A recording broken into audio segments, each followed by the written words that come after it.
Hello and welcome. My name is Janelle, and today I'm just going to do a quick little tutorial on how to crochet the berry stitch.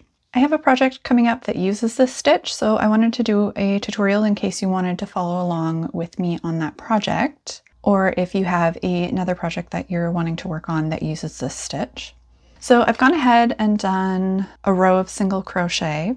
So that's what we're going to work off of. And I'm working with 11 stitches here, but obviously you're going to follow your pattern and do however many stitches that asks for. But with the berry stitch, you want to make sure that you have an odd number of stitches. So here we've got 11.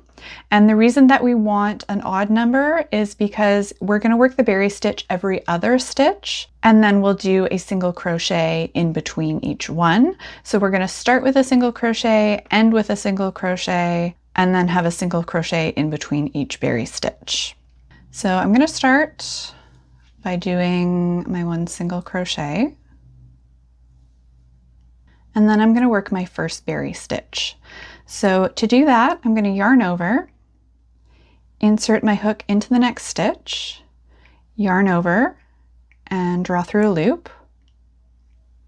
So once you have 3 loops on your hook, you yarn over again, and you're going to draw through just the first loop on your hook.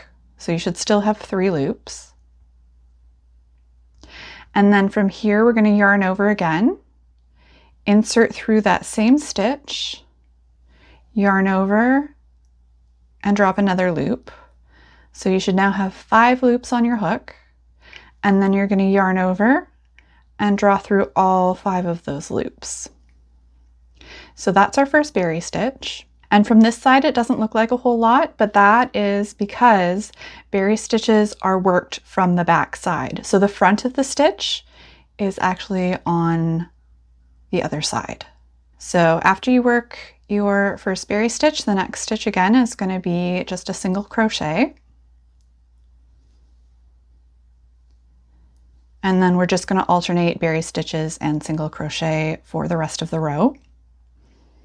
So again, it's yarn over, insert, yarn over, and drop a loop, yarn over, draw through 1 loop, yarn over, insert through the same stitch, yarn over, drop a loop, yarn over, and draw through all 5 loops. So we're just going to continue the rest of the row in that same pattern. So again, single crochet, and then another berry stitch.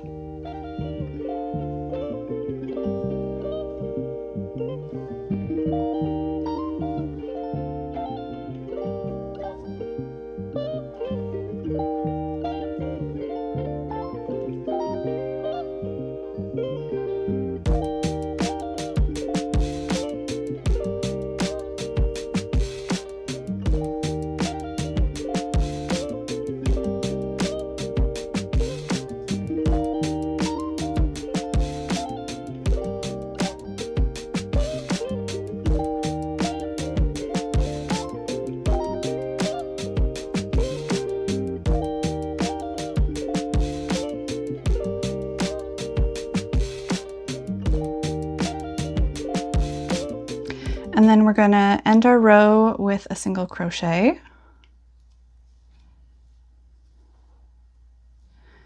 chain and turn, and that is what the front of our berry stitches looks like.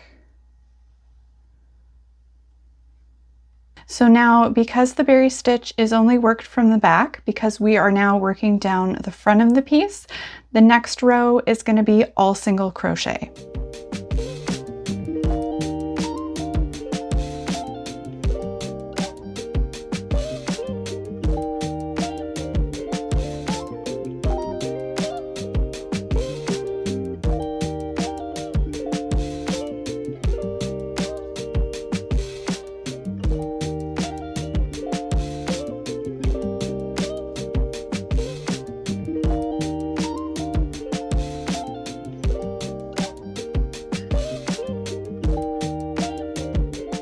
So then when you turn and work down the next row, we're going to go back to a berry stitch row. You can do this exactly the same as the previous berry stitch row, and that will have your stitches stacked on top of each other, but you can also have them offset so that they kind of are in a diagonal. And to do that, instead of doing just one single crochet at the beginning and end, you would do two. So you would start with 2 single crochet, end with 2 single crochet, and continue your berry stitch, 1 single crochet, berry stitch, 1 single crochet in between. I hope you enjoyed this tutorial. If you did, please give the video a like and leave me a comment down below letting me know what project you're working on that uses this stitch. Be sure to subscribe to the channel if you haven't done so already, and please consider becoming a channel member as well. Thank you so much for watching. I will see you again soon. Bye.